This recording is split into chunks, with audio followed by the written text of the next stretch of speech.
Hi hello എല്ലാവർക്കും നമസ്കാരം. പുതിയൊരു വീഡിയോയിലേക്ക് സ്വാഗതം.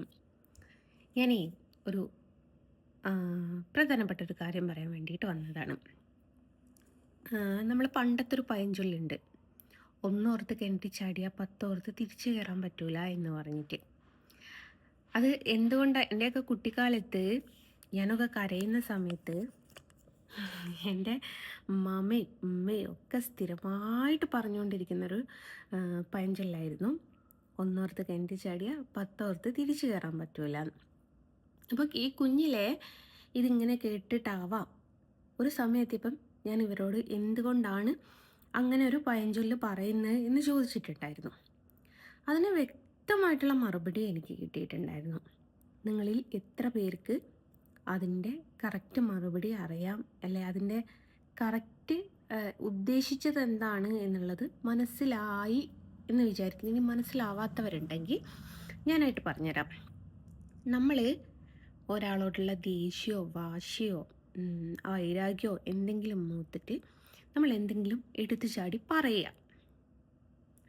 ആ പറയുന്നത് ഒന്നോർത്ത് കിണറ്റി ചാടിയാൽ നമ്മളൊന്നും എന്താ പറയുക, അകവും പുറവും ഒന്നും നോക്കാതെ പെട്ടെന്ന് എടുത്തു ചാടി നമ്മൾ ഓരോരോ കാര്യങ്ങൾ പറയാറില്ലേ, അതേപോലെ ഒന്നോർത്ത് നമ്മൾ കിണറ്റി ചാടിയാൽ പത്തോർത്തിട്ട് തിരിച്ചു കയറാൻ പറ്റില്ല. കിണറ്റിലെത്തിയതിന് ശേഷം അയ്യോടാ എനിക്കങ്ങനെ പറയേണ്ടിയില്ലായിരുന്നു, വെറുതെ പോയ ഒരു വയ്യാവേലി ഞാനായിട്ട് വലിച്ച് കരയിലിട്ടല്ലോ എന്നുള്ള മട്ടിൽ നമ്മൾ കിണറിലെത്തിയതിന് ശേഷം തിരിച്ചു കയറണം എന്ന് തോന്നിയാൽ നമുക്ക് പറ്റൂല.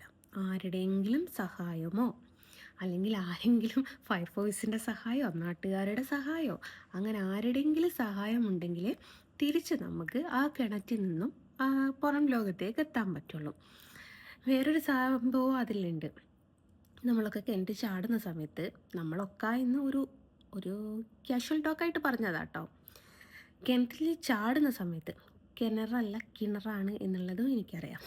നമ്മുടെ ഭാഷ വെച്ചിട്ട് കിണറ്റിൽ എന്ന് പറയും, യഥാർത്ഥത്തിൽ കിണറാണ് എന്നുള്ളതും എനിക്കറിയാം. ഞാൻ എൻ്റെ ഭാഷ വെച്ചിട്ടാണ് സംസാരിക്കുന്നത്. അപ്പം എൻ്റെ ഭാഷ വെച്ച് സംസാരിക്കുമ്പോൾ എൻ്റെ നാട്ടുകാർക്കല്ലേ മനസ്സിലാവുള്ളൂ, ഞങ്ങൾക്ക് കൂടി മനസ്സിലാവട്ടെ എന്ന് ചിന്തിക്കുന്നവരുണ്ടാവും. ഓട്ടോമാറ്റിക്കായിട്ട് അങ്ങനെ വന്നു പോകുന്നതാണ്. മാക്സിമം ശ്രമിക്കാം.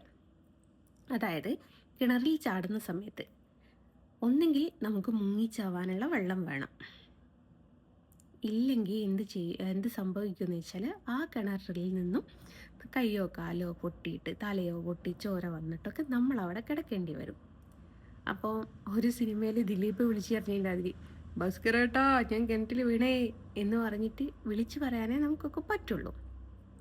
ഇത്രയൊക്കെ പറഞ്ഞതും ഈ കിണറിനെ ഉദാഹരണമാക്കി പറഞ്ഞതും എന്താണെന്നുള്ളത് ഞാൻ പറഞ്ഞുതരാം. എൻ്റെ വീഡിയോസൊക്കെ കാണുമ്പം ചിലർക്കുണ്ട് ഓളെ ഒന്ന് ഉപദേശിച്ച് നന്നാക്കി കാണാം എന്നുള്ളൊരു ചിന്താഗതിയായിട്ട് നടക്കുന്ന ചില പല നാമധാരികളിലായിട്ടുള്ള എല്ലാവർക്കും കണ്ടുവന്ന ഒരു അസുഖമാണ് എന്നെ ഉപദേശിച്ച് നന്നാക്കിക്കോളാം എന്നുള്ള ഒരു സംഭവം. അതിലേറ്റവും കൂടുതൽ മുസ്ലിം നാമധാരികളിലാണ് ഈ അസുഖം കൂടുതലായിട്ട് ഞാൻ കണ്ടുവരുന്നത്. അതിൽ വളരെ റെയറായിട്ട് മുസ്ലിം സ്ത്രീകൾ ഇതിനിറങ്ങിയിട്ടുണ്ട്. അപ്പോൾ അവരുടെയൊക്കെ വിചാരം എന്നെ അങ്ങ് ഉപദേശിച്ച് നന്നാക്കി കളഞ്ഞേക്കാം, എൻ്റെ മാതാപിതാക്കൾ ഉപദേശിച്ചിട്ട് ഞാൻ നന്നായിട്ടില്ല, പിന്നെയാണ് നാട്ടുകാർ നന്നാക്കിയാൽ ഞാൻ നന്നാവാൻ പോകുന്നത്. അപ്പോൾ നന്നാക്കിയതിൻ്റെ വിശേഷങ്ങൾ പറഞ്ഞിരുന്ന ആ ഒരു കാര്യത്തിന് വേണ്ടിയിട്ടാണ് ഒന്നോർത്ത് കിണറ്റി ചാടിയാൽ പത്തോർത്ത് തിരിച്ചു കയറാൻ പറ്റൂല എന്ന് പറഞ്ഞത്. അപ്പം ഷഹന എന്ന് പറഞ്ഞിട്ടുള്ള ഒരുത്തി എന്നൊന്നും ഉപദേശിച്ചിട്ടുണ്ടായിരുന്നു. അപ്പം ഞാൻ ഈ ഉപദേശങ്ങളൊക്കെ ഇങ്ങനെ കേൾക്കുന്നതിനെക്കാട്ടിലും നല്ലത് നമുക്കൊക്കെ പോയി പരാതി കൊടുത്താൽ മതി. സ്റ്റേഷനിലെത്തുന്ന സമയത്ത് അവർ പറയും സൈബർ ക്രൈം ഇവിടെ IT ആക്ട് പ്രകാരം ഇവിടെ പിന്നെ കേസെടുക്കാൻ വകുപ്പില്ല, ഞങ്ങൾ ഒന്നെങ്കിൽ സൈബർ സെല്ലിൽ പോകൂ അല്ലെ കോടതിയിലേക്ക് കൊടുക്കൂ, അങ്ങനെ പറഞ്ഞ് നമ്മൾ നടത്തിക്കും. എനിക്കൊക്കെ സൈബർ സെല്ലിലേക്ക് പോകാച്ചാൽ മിനിമം 500 രൂപേൻ്റെ പെട്രോൾ വേണം. ഒരു 10 പ്രാവശ്യം പോകുമ്പോൾ 5000 രൂപയായില്ലേ. നമ്മുടെ സമയവും ഇതും അവിടെ നഷ്ടപ്പെട്ടുകൊണ്ടിരിക്കുക. അപ്പോൾ എന്തിനാണ് ഇങ്ങനെ കഷ്ടപ്പെട്ടിട്ട് അവിടം വരെ പോകുന്നത്? നമുക്കെന്താക്കണം, നമ്മളെ ഉപദേശിച്ച ആൾക്കാർ പകൽമാന്യന്മാരാണോ അല്ലയോ എന്നുള്ളത് സമൂഹത്തിനൊന്ന് കാണിച്ചു കൊടുക്കണം. ഇപ്പോൾ ഈ മുമ്പ് ഒരു സഹോദരന് ബസ്സിലൊരു അനുഭവം ഉണ്ടായപ്പോൾ, ഷിംജിത എന്ന് പറഞ്ഞ ഒരു കുട്ടി വീഡിയോ എടുത്ത് പോസ്റ്റ് ചെയ്തപ്പോൾ ആ സഹോദരൻ ജീവനൊടുക്കിയൊരു സംഭവം നിങ്ങൾക്കൊക്കെ അറിയാവുന്നതാണെന്ന് വിശ്വസിക്കുന്നു. അപ്പം ആ ഒരു വീഡിയോ, ആ ഒരു ന്യൂസ് വന്ന സമയത്ത് ഭയങ്കരമായിട്ട് എല്ലാവരും എടുത്തിട്ടുണ്ട്. ജസ്ന ഇതേപോലെയാണ്, ജസ്ന എന്താ പറയുക, വ്യൂവേഴ്സും വാച്ചേഴ്സും ഒക്കെ കിട്ടാൻ വേണ്ടിയിട്ട് പറയാണ് എന്നൊക്കെ പറഞ്ഞിട്ട് കുറേ ലെവളുമാരെടുത്ത് തുള്ളി നോക്കിയിട്ടുണ്ടായി. ഞാൻ അപ്പോഴോ അവളുമാരോട് പറഞ്ഞൊരു കാര്യം, ജസ്ന ഒന്നും തെളിവില്ലാതെ പറയില്ല. ജസ്ന ആരുടെ അടുത്തേക്കും അങ്ങോട്ട് മൊബൈലും കൊണ്ടുപോയിട്ട് ഇങ്ങോട്ട് തട്ടിയിട്ട് അങ്ങോട്ട് വീഡിയോ എടുക്കൂല. സോറി, ഇങ്ങോട്ട് തട്ടിയില്ല, അങ്ങോട്ട് തട്ടിയിട്ട് അങ്ങോട്ട് വീഡിയോ എടുക്കാൻ പോകില്ല. ഞാൻ ആരുടെ അടുത്ത് പോയിട്ടോ ഒന്നും തെളിവില്ലാതെയോ ഞാൻ സംസാരിക്കില്ല. ഞാൻ ഒരാളുടെ അടുത്ത് പോയിട്ടുണ്ട്, അത് സകല തെളിവ് സഹിതം ഞാൻ സ്ക്രീനിൽ വെക്കുകയും ചെയ്തിട്ടുണ്ട്. തെളിവില്ലാതെ നമ്മൾ ഒരാളെ പറ്റിയോ ഒന്നിനെ പറ്റിയോ നമ്മൾ സംസാരിക്കാൻ അതും നല്ല നമ്മൾ ക്രിയേറ്റ് ചെയ്ത തെളിവായിരിക്കരുത്, റിയൽ തെളിവായിരിക്കണം. അതേപോലെ റിയൽ തെളിവാണ് ഞാൻ പുറത്ത് വിടാറുള്ളൂ. ഞാൻ ആർക്കും അങ്ങോട്ട് മെസ്സേജ് അയക്കലല്ല, എല്ലാവരും ഇങ്ങോട്ട് മെസ്സേജ് അയക്കലാണ്. അവരുടെ പേരും അവരുടെ പ്രൊഫൈൽ സഹിതം ഞാൻ പോസ്റ്റ് ചെയ്യാറുണ്ട്. ചിലപ്പോൾ പ്രൊഫൈലിൽ വേറെ ആരെങ്കിലും ഉണ്ടെങ്കിൽ അവരെയും കൂടി കൂട്ടിയിട്ട് ഞാൻ പോസ്റ്റ് ചെയ്യും. കാരണം ഇങ്ങനത്തെ ഉള്ള തെമ്മാടികളുടെ കൂടെ അവർ ഫോട്ടോ എടുക്കാൻ നിന്നിട്ടല്ലേ അവർക്ക് ഇങ്ങനെ ബുദ്ധിമുട്ട് വരിക. അപ്പം അങ്ങനെയാണ്. അപ്പം ഷഹന എന്ന് പറഞ്ഞിട്ടുള്ളൊരു ഉമ്മ എന്ന് പറയാൻ പറ്റില്ല, തള്ളച്ചി എന്ന് പറയാൻ പറ്റില്ല, കുട്ടി എന്ന് പറയാൻ പറ്റില്ല, ആരാതൊന്നും എനിക്കറിയില്ല. 98 46 45 68 25 നമ്പർ പറയുന്നത് യൂട്യൂബിൻ്റെ പോളിസി വെച്ചിട്ട് നമുക്ക് നമ്പറൊന്നും കാണിക്കാൻ പറ്റില്ല, അതുകൊണ്ടാണ്. അപ്പം അമ്മച്ചിയുടെ ഒരു വീഡിയോ ഞാനെടുത്ത് പോസ്റ്റ് ചെയ്തിട്ടുണ്ടായിരുന്നു. അപ്പം അമ്മച്ചി അതിനെനിക്കൊരു വോയിസ് അയച്ചിട്ട്, സോറി ഫോൺ ഞാൻ സൗണ്ട് ഇല്ലയെന്ന് വിചാരിച്ചിട്ട് അതങ്ങ് ക്ലിയർ ചെയ്താൽ. ഒരു മിനിറ്റ്, ഒരവസരം കൂടി എനിക്ക് തരണേ. അമ്മച്ചി അമ്മച്ചി അമ്മച്ചി എടുപ്പി.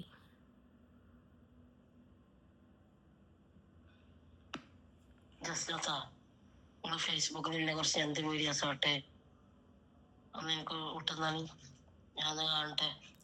ഇത് ഇത് മുമ്പ് ഇട്ടതാണ്, ഈ മിനിയാന്ന് വന്നതാ. ഞാനും ഒരു പെണ്ണാണ്, നിങ്ങളും ഒരു പെണ്ണാണ്. ഇപ്പോഴെങ്കിലും ആ പോസ്റ്റ് ഇൻസ്റ്റാഗ്രാമിൽ നിന്ന് പിൻവലിക്കണം പ്ലീസ്. ഞാനിപ്പോൾ പൊട്ടിയിരിക്കുകയാണ്. ഞാൻ നിങ്ങളോട് മാപ്പ് ചോദിച്ച പ്ലീസ്. ഒരാന വന്നു വെച്ചാൽ ഞാൻ പറഞ്ഞത് കുറച്ച് മാപ്പൊക്കെ ആ പോസ്റ്റ് എങ്ങനെയെങ്കിലും ഒന്ന് പിൻവലിക്ക്, നിങ്ങൾക്ക് കഴിയുള്ളത് കേട്ടോ. അതിനു മുമ്പ് ഈ സ്ത്രീനോട് ഇത് ഞാൻ പോസ്റ്റ് ഇടുമെന്ന് പറഞ്ഞപ്പം ഈ സ്ത്രീയുടെ മെസ്സേജുകളാണ്.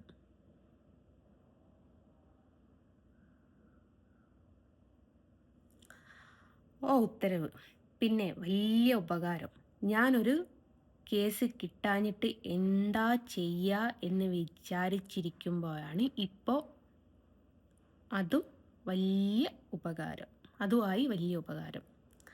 അങ്ങനെ എനിക്ക് മെസ്സേജ് അയക്കുന്ന ആളുടെ കണ്ടിന്യൂസ് ആയിട്ട് നമ്മൾ ഇൻസ്റ്റാഗ്രാമിലൊക്കെ ആരോ ഇട്ടതുകൊണ്ട് കണ്ടിന്യൂസ് ആയിട്ട് ആരോ വിളിച്ചിട്ടുണ്ടാവും. അപ്പോൾ ആ മൂപ്പത്തിക്ക് പ്രശ്നമാവുക, മോശേപ്പി. അതിന് ഞാൻ കൊടുത്തൊരു മറുപടിയും കൂടി കേൾക്കാം. ഒറ്റത്തണ്ടക്ക് ജനിക്കാൻ പറ്റുകയെന്ന് പറയുന്നത് ആർക്കും അങ്ങനെ പറ്റുന്നൊരു സംഭവമല്ല കേട്ടോ. ഞാൻ ഈ നോട്ട് ചെയ്ത് അയച്ചതേ ഒന്ന് വായിച്ചു നോക്കെ. ഇനി എനിക്കിതിലേക്ക് മെസ്സേജ് അയച്ചാല് എന്നെ പോലുള്ള പെണ്ണാണെന്നോ വേറെ ആരെ പോലുള്ള പെണ്ണാണെന്നോ ഞാൻ നോക്കൂല. കൊയിലാണ്ടി സ്റ്റേഷൻ വരെ ഞാൻ വരുത്തിക്കും കേട്ടോ. ഇനി മേലെ എനിക്ക് മെസ്സേജ് ചെയ്തു വരുത്. വലിയ ഉപകാരമായില്ലോ ഞാൻ പോസ്റ്റ് ചെയ്യുന്നത്. അപ്പൊ നിന്റെ പെറ്റി കേട്ടോ. അതിനെനിക്ക് മറുപടി അയച്ചത്, കൊയിലാണ്ടി സ്റ്റേഷനിലേക്കൊന്നും അങ്ങ് എന്നെ എത്തിക്കാൻ പറ്റൂല എന്നിട്ട്. മോളെ, ഇതേപോലെ ഒരു ഡയലോഗ് അടിച്ചിട്ടാണ് നിനക്കിപ്പം എന്നോട് മാപ്പ് പറയേണ്ട ഒരു അവസ്ഥ വന്നത്. ഇതേപോലെ ഞാൻ എടുത്ത് പോസ്റ്റ് ചെയ്തോളാം കേട്ടോ. ഉളുപ്പില്ലാത്തോളെ കുറച്ച് എനിക്ക് ദേഷ്യം പിടിച്ചിട്ട് പറഞ്ഞു കേട്ടോ. ഞാനൊരു വാക്ക് തർക്കത്തിനില്ല, പ്ലീസ് പിൻവലിക്കൂ. ലാസ്റ്റത്തെ മെസ്സേജ് കേൾക്കണോ? ഒരുപാട് പ്രശ്നങ്ങളൊക്കെ നിറവില് കഴിയുന്ന ഒരാളാണ് ഞാൻ. അതാണ് ഈ ഒരു പ്രശ്നം കൊടുത്താണ് എനിക്ക് വിഷ കഴിയാത്തോണ്ടാ ഞാൻ ആ പിൻവലിക്കാൻ പറഞ്ഞു. ഇനിയല്ല നിങ്ങളിഷ്ടം.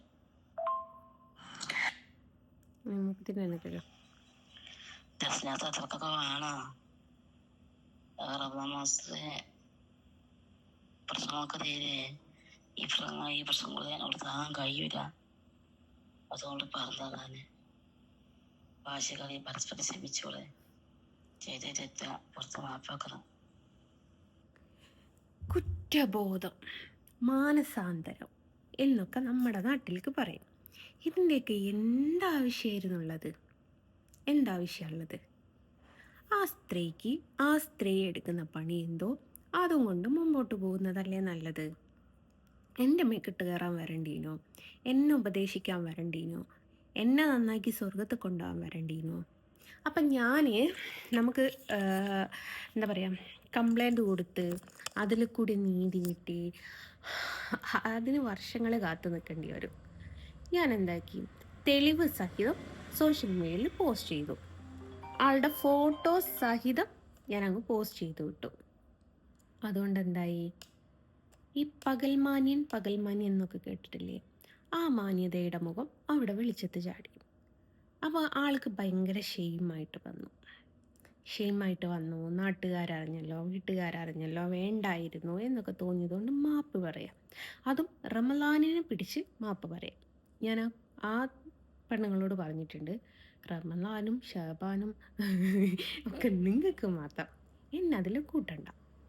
ഞാനിട്ട് റമലാൻ മാസം റെസ്പെക്റ്റ് ചെയ്യുന്നുണ്ട് എന്ന് വെച്ച് റമലാൻ മാസമാണെന്ന് ആരെന്ത് പറയുമ്പോഴേക്കും ഞാൻ അതിന് അനുസരിച്ച് തുള്ളി കൊടുക്കൂല. അതിൻ്റെ ആവശ്യം എനിക്കില്ല. അപ്പോൾ മുപ്പത്തി റമലാൻ മാസമല്ലേ, അതൊന്ന് ഡിലീറ്റ് ചെയ്തൂടെ? അതൊന്ന് ഡിലീറ്റ് ചെയ്തൂടെ?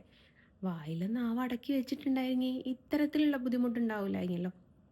ഇനിയിപ്പം ഇതിൻ്റെ പുറത്ത് എന്തൊരു വിഷയം ഉണ്ടാവുക വെച്ചാലും ഞാൻ നേരിട്ടോളാം. കാരണം ഞാൻ ആർക്കും അങ്ങോട്ട് മെസ്സേജ് ചെയ്യാനോ ഞാൻ ആർക്കും അങ്ങോട്ട് ഇതാക്കാനോ ഒന്നും പോയിട്ടില്ല. ഈ പെണ്ണുങ്ങൾക്ക് ഈ ഒരു നമ്പറിനാൽ അത്രയ്ക്ക് ബുദ്ധിമുട്ടുണ്ടെങ്കിൽ ആ പെണ്ണുങ്ങൾ വേറെ നമ്പർ മാറ്റിയെടുത്തോട്ടെ, ഇല്ലേ? നിങ്ങൾ തന്നെ ഒന്ന് പറ. വായിൽ നാവ് കൊണ്ട് പറഞ്ഞുകൊണ്ടിരിക്കുന്ന സമയത്ത് ആ പെണ്ണുങ്ങൾക്ക് ഇതൊന്നും വിഷയമല്ലായിരുന്നു. ഇപ്പം ആ പെണ്ണുങ്ങൾക്ക് അതൊക്കെ വിഷയമായിരുന്നു. അപ്പം അത്രയ്ക്ക് ബുദ്ധിമുട്ടുണ്ടെങ്കിൽ ആ സിം അങ്ങ് മാറ്റിക്കോട്ടെ. ഓരോരുത്തർ വിളിച്ച് ബുദ്ധിമുട്ടാക്കുന്നുണ്ടെങ്കിൽ, അല്ലെ ഓരോരുത്തർ ചോദിക്കുന്നുണ്ട്, അതിൻ്റേതായിട്ടുള്ള മറുപടി ആ സ്ത്രീ പറഞ്ഞോട്ടെ. ഞാനായിട്ട് ഏതായാലും അങ്ങോട്ട് പോയിട്ടില്ല. ഞാനായിട്ട് അങ്ങോട്ട് പോയി ഉപദേശിക്കാനും പോയിട്ടില്ല. ഞാൻ അങ്ങോട്ട് പോയിട്ട് തെറി വിളിക്കാനും പോയിട്ടില്ല. ഞാൻ അങ്ങോട്ടായിട്ട് ഒന്നിനും പോയിട്ടില്ല. ഇങ്ങോട്ട് നിരന്തരം വന്നതുകൊണ്ടും വിളിച്ചതുകൊണ്ടും ഞാൻ ഒരു ഗതിക്ക് പരഗതി ഇല്ലാത്തതുകൊണ്ട് ഞാൻ അതെടുത്ത് പോസ്റ്റ് ചെയ്തു. അത്രമാത്രമേ ഞാൻ ചെയ്തിട്ടുള്ളൂ. അതിനാലെ വന്ന ബുദ്ധിമുട്ടുകളും കാര്യങ്ങളൊക്കെ ആ പെണ്ണുങ്ങൾ നേരിട്ടോളുക. അപ്പോൾ എനിക്ക് ഇത്രേ പറയാനുള്ളൂ. അപ്പോൾ ഒരിക്കൽ കൂടി ഞാൻ നിങ്ങളോട് ഇനിയും കമൻ്റ് ഇടാനും ഇനിയും എന്താ പറയുക, എന്നെ ഉപദേശിക്കണം എന്നുള്ള ചിന്തയായിട്ട് നടക്കുന്ന ആൾക്കാരുണ്ട്. എനിക്ക് നിങ്ങളോട് ഇത് തന്നെയാണ് പറയാനുള്ളത്.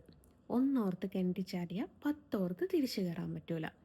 നിങ്ങൾ നിങ്ങളുടെ ദേഷ്യവും വാശിയും ഒക്കെ, അല്ലെ മതത്തിനോടുള്ള അമിതമായ സ്നേഹം എന്നെ വിളിച്ച് തീർക്കുന്ന സമയത്ത് എനിക്ക് വേറെ ഓപ്ഷനില്ല. എനിക്കിങ്ങനെ കണ്ടിന്യൂസ് ആയിട്ട് എന്നെ ഇങ്ങനെ ഉപദ്രവിക്കുമ്പോൾ എനിക്കത് പ്രശ്നമായിട്ട് വരും. അപ്പം ഞാൻ എന്ത് ചെയ്യും? ഇതൊക്കെ എടുത്ത് പോസ്റ്റ് ചെയ്യും. അതുകൊണ്ട് നിങ്ങൾക്ക് തന്നെയാണ് ബുദ്ധിമുട്ടുണ്ടാവുക. എനിക്കെന്തായാലും ആ പോസ്റ്റിൻ്റെ താഴെ തെറിവിളി മാത്രമേ കിട്ടുള്ളൂ എന്നറിയാം. പക്ഷേ എന്നാൽ പോലും നിങ്ങൾ നാട്ടിലും വീട്ടിലൊക്കെ മാന്യതയുടെ മുഖം ചമയുന്നത് പലർക്കും മനസ്സിലാവും. ഈ മതസൗഹാർദ്ദം എന്ന് പറയുന്നത് അത് വല്ലാത്തൊരു സംഭവം തന്നെയാണ്. എനിക്ക് മതസൗഹാർദ്ദമുണ്ട് എന്ന് പറഞ്ഞ് നടക്കുന്ന ഇവരുമാരൊക്കെ ആയിരിക്കും എന്നെ ഇപ്പുറത്ത് ഉപദേശിക്കാനും കുറ്റം പറയാനും തോന്നിവാസം പറയാനും കല്ലെറിയാനും ഒക്കെ നിൽക്കുന്നത്. അപ്പം ഇവരുടെ നാട്ടിലെ പകൽമാന്യതയുടെ മുഖവും അവിടെ വെളിച്ചത്ത് ചാടും. അപ്പോൾ അവർക്കും മോശമായിരിക്കും. അപ്പോൾ അതൊക്കെ അവർക്ക് മനസ്സിലാകുമ്പോൾ അവർ സോറി, ഇതൊന്ന് ഡിലീറ്റ് ചെയ്യോ, അറിയാതെ പറഞ്ഞു പോയതാണെങ്കിൽ അത് അവിടെ കിടക്കലേ ഉണ്ടാവും. എനിക്കൊരിക്കലും മാനസാന്തരം വരില്ല. ഞാൻ ഒരിക്കലും ആ പോസ്റ്റ് പിൻവലിക്കാനും തയ്യാറാവില്ല. നിങ്ങൾക്ക് പറ്റുന്നില്ല, നിങ്ങൾ കേസ് കൊടുക്കുക. ഞാനിങ്ങനെ ഒരു പോസ്റ്റ് ഇട്ടിട്ടുണ്ട്. അപ്പോൾ ആ പോലീസുകാരും അന്വേഷിക്കും ഇതാര് തുടങ്ങിയിട്ടു എന്നുള്ളത്. അപ്പോൾ വാദി പ്രതിയാവുക മാത്രമേ ചെയ്യുള്ളൂ, അല്ലാതെ വേറൊരു നടപടിയും അവിടെ ഉണ്ടാവില്ല. ഇതിനു മുമ്പ് ഒരു പയ്യന് ഇതേപോലെ മോശമായിട്ട് എന്നോട് സംസാരിച്ചപ്പം ഞാൻ ആ സ്ക്രീൻ റെക്കോർഡ് സഹിതം പോസ്റ്റ് ചെയ്തപ്പോൾ ആ പയ്യൻ്റെ കൂടെ വേറൊരു പയ്യനോട് ഉണ്ടായിരുന്നു. ഇതിലേത് പയ്യനാണ് എന്നോട് മോശമായിട്ട് പെരുമാറിയെന്നുള്ളത് എനിക്കറിയില്ല. ഞാൻ ആ 2 സ്ക്രീൻഷോട്ട് അല്ല ആ ചാറ്റ് ചെയ്തതിൻ്റെ അതേപോലെ അവരുടെ പ്രൊഫൈലും വെച്ചിട്ട് ഞാൻ ഒരു വീഡിയോ എടുത്ത് പോസ്റ്റ് ചെയ്തു. അപ്പം അവൻ്റെ പെങ്ങളെന്ന് പറയുന്ന ഒരു കുട്ടി എന്നെ വിളിച്ച് ഭയങ്കരമായിട്ട് ഭീഷണിപ്പെടുത്തൽ തുടങ്ങി. എൻ്റെ പേരിൽ മാനനഷ്ടത്തിന് കേസ് കൊടുക്കും, എന്നെ കോടതി കയറ്റും, എന്നെ. എന്നാൽ പിന്നെ മര്യാദയ്ക്കൊരു വാക്ക് പറയാം, നിങ്ങൾ ഉദ്ദേശിച്ചത് ആളല്ല, അതിലൊന്ന് എൻ്റെ ബ്രദർ ഉണ്ട്, ഒന്ന് ക്ഷമിക്കണം, ആ ഫോട്ടോ ഒന്ന് റിമൂവ് ചെയ്യോ, ഓൻ്റെ ഫോട്ടോ മാത്രം ഞാൻ നിങ്ങൾക്ക് അയച്ചു തരാം. ഞാൻ അവളോട് ചോദിച്ചിരിക്കുന്ന പിന്നെ ഏവനാണ് അവന് എന്നുള്ളത് അയച്ചു തരൂ, അത് അവൾക്ക് പറ്റൂലെന്ന്. നിങ്ങളത് അങ്ങ് ഡിലീറ്റ് ചെയ്താളി, അത് നടക്കുന്ന കേസല്ല. എന്നാൽ ആ കുട്ടിക്ക് ചെയ്യുക, എൻ്റെ ബ്രദറാണിത്, മറ്റേത് ആണ് നിങ്ങളോട് ആ പറഞ്ഞ പയ്യന്, അതൊന്ന് നിങ്ങൾ റിമൂവ് ചെയ്താൽ ആ പയ്യൻ്റെ ഫോട്ടോ മാത്രം ആക്കുമെന്ന് ഞാൻ ചെയ്യൂ. അപ്പോൾ അവരത് പറഞ്ഞില്ല. അങ്ങനെ ഇവർ പോയി ഒരു കംപ്ലയിൻറ്റ് കൊടുത്തിട്ട് സ്റ്റേഷനിൽ എന്നെ വിളിച്ചു. ഞാൻ പറഞ്ഞു, പൊന്നര സാർ, ഞാൻ അങ്ങോട്ട് എന്തെങ്കിലും മെസ്സേജ് അയച്ചതോ എന്ത് കോളി വിളിച്ചതോ എന്തെങ്കിലും ഒരു തെളിവ് നിങ്ങൾക്ക് കാണിച്ചു തരാൻ പറ്റുമോ? എന്നെ നിരന്തരം ഇങ്ങോട്ട് വിളിക്കുകയും എന്നോട് ഒരു മാതൃത്വത്തെ അപമാനിക്കുന്ന രീതിയിൽ സംസാരിക്കുകയും ചെയ്തതാണ്. അത് ഞാൻ പോസ്റ്റ് ചെയ്തത്. അപ്പം എന്നോട് പറഞ്ഞ് ഞങ്ങൾക്ക് മനസ്സിലായി, ഞങ്ങളൊക്കെ ചെക്ക് ചെയ്തിട്ടുണ്ടായിരുന്നു, നിങ്ങൾക്ക് വിരോധമില്ലെങ്കിൽ ആ പോസ്റ്റ് ഒന്ന് പിൻവലിക്കണം എന്ന് പറഞ്ഞു. ഞാൻ പറഞ്ഞു എനിക്ക് വിരോധം ഉണ്ട്, ഞാൻ പോസ്റ്റ് പിൻവലിക്കാൻ തയ്യാറല്ല. ഇങ്ങനൊരാൾ പരാതിയായിട്ട് വന്നിട്ട് ഞാൻ പറഞ്ഞു നിങ്ങൾ പരാതി സ്വീകരിച്ച് നടപടി എടുത്തോളൂ, ബാക്കി കോടതിയിലല്ലേ ഞാൻ തെളിയിച്ചോളാം എന്ന് പറഞ്ഞു. അപ്പം ഈ പരാതി കൊടുത്തതൊക്കെ കൂടെ ഉണ്ടായിരുന്നു എന്ന് പറഞ്ഞ പയ്യൻ്റെ പെങ്ങളാണ് കൊടുത്തത്. അപ്പോൾ അവർ പരാതി കൊടുത്തു. എന്നോട് ചോദിച്ചു നിങ്ങൾക്ക് പോസ്റ്റ് പിൻവലിക്കാൻ പറ്റുമെങ്കിൽ പിൻവലിച്ചാൽ മതി, അല്ലേ നിങ്ങൾ ചെയ്യാൻ. ഞാൻ പറഞ്ഞു എനിക്ക് പറ്റൂല, എന്നാൽ പറ്റാത്ത കാര്യം നമ്മൾ പറ്റുമെന്ന് പറയേണ്ട ഒരു ആവശ്യമില്ലല്ലോ, നമ്മളോട് തോന്നിവാസം പറഞ്ഞൊരു സംഭവമാണ്. അങ്ങനെ ആ പയ്യൻ്റെ പെങ്ങൾ ഈ പയ്യൻ്റെ പേരിലും കേസ് കൊടുത്തു, അതവിടെ FIR ഇട്ടു. ഈ തോന്നിവാസം പറഞ്ഞ പയ്യന് ക്ഷമ ചോദിച്ചു മെസ്സേജ് അയക്കുന്ന, എനിക്ക് അബദ്ധം പറ്റിപ്പോയതാണ്, ആ പോസ്റ്റ് ഒന്ന് പിൻവലിക്കോ, അത് വെക്കുന്നിടത്തോളം കാലം എനിക്കും അത് ബുദ്ധിമുട്ടാണ്. ഞാൻ പറഞ്ഞ മോനെ, ഞാനൊരു അമ്മയാണ്, ഞാനൊരു മകളാണ്, നിനക്ക് അന്നപ്പം വായിൽ വന്നത് എന്തോ വിളിച്ച് പറയാൻ പറ്റുമായിരുന്നെങ്കിൽ എനിക്കിത് പോസ്റ്റ് ചെയ്യാനും പറ്റും. എനിക്ക് മാനസാന്തരം എന്ന് പറഞ്ഞൊരു സംഭവം ഇല്ലാത്തതാണ്, അതവിടെ കിടക്കും. ഇപ്പോഴും എൻ്റെ ഇൻസ്റ്റാഗ്രാമിൽ ആ പോസ്റ്റ് ഉണ്ട്, അതവിടെ കിടക്കും. അതിനാൽ എന്ത് ബുദ്ധിമുട്ട് നിങ്ങൾക്ക് വന്നിട്ടുണ്ടെങ്കിൽ നീ അനുഭവിക്കാം, എന്നോട് പറഞ്ഞിട്ട് കാര്യമില്ല എന്ന് പറഞ്ഞ് ഞാൻ ബ്ലോക്ക് ചെയ്താൻ. ഈ സ്ത്രീയെ ഞാൻ ബ്ലോക്ക് ചെയ്താൻ. ഈ സ്ത്രീക്ക് ഈ സ്ത്രീയുടെ നമ്പർ സഹിതം പൊതു സമൂഹത്തിലേക്ക് ഞാൻ ഇട്ട് കൊടുത്തപ്പം അതിനാൽ എന്തെങ്കിലും ബുദ്ധിമുട്ടുണ്ടെങ്കിൽ അടുത്തുള്ള സ്റ്റേഷനിൽ പോയി പരാതിപ്പെടുകയോ അല്ലെങ്കിൽ ആ സിനിമ മാറ്റുകയോ ചെയ്തോട്ടെ, അല്ലാതെ എനിക്ക് ഇതിൽ ഒന്നും ചെയ്യാൻ പറ്റില്ല. ഞാൻ ഒരിക്കൽ കൂടി കാണിച്ചു തരാം. ഞാൻ ആ സ്ത്രീക്ക് അങ്ങോട്ടൊരു മെസ്സേജും അയച്ചിട്ടില്ല, ആ സ്ത്രീ ഇങ്ങോട്ടാണ് അയച്ചത്. എനിക്ക് യൂട്യൂബിൻ്റെ പോളിസി വെച്ചിട്ട് നമ്പർ കാണിക്കുന്നതിന് കുറച്ച് ബുദ്ധിമുട്ടുണ്ട്, അതുകൊണ്ടാണ് നമ്പർ വ്യക്തമായിട്ട് കാണിക്കാത്തത്. എൻ്റെ കയ്യിൽ തെളിവും കാര്യങ്ങളൊക്കെ ഉള്ളതാണ്. ഞാനായിട്ട് അങ്ങോട്ടൊന്നും വിളിക്കാനോ പറയാനോ ഒന്നിനും പോയിട്ടില്ല, ഇങ്ങോട്ടാണ് ഒക്കെ വന്നത്. അപ്പോൾ ഇനി എനിക്ക് തെറിയും തോന്നിവാസമൊക്കെ അയക്കണമെന്ന് വിചാരിക്കുന്ന ആളാണോ നിങ്ങൾ? എങ്കിലൊരു കാര്യം ഓർത്തിരിക്കുക, ഒന്നോർത്ത് കിണറ്റി ചാടിയാൽ 10 ഓർത്ത് തിരിച്ചു കയറാൻ പറ്റില്ല. ആ ഒരു ബോധം ഉള്ള കൊണ്ട് എനിക്ക് മെസ്സേജ് അയയ്ക്കുക. സോഷ്യൽ മീഡിയയിൽ എൻ്റെ നമ്പർ ഉള്ളതാണ്. എന്താണോ അതിൻ്റെ ഭവിഷ്യത്ത് വരുന്നത് അത് നിങ്ങൾക്ക് അനുഭവിക്കാൻ തയ്യാറാണെങ്കിൽ നിങ്ങൾ അയച്ചോളൂ. ഇത്രയും പറഞ്ഞുകൊണ്ട് ബൈ പറഞ്ഞിട്ട് ബൈ ഫ്രം ജസ്ന സലീം.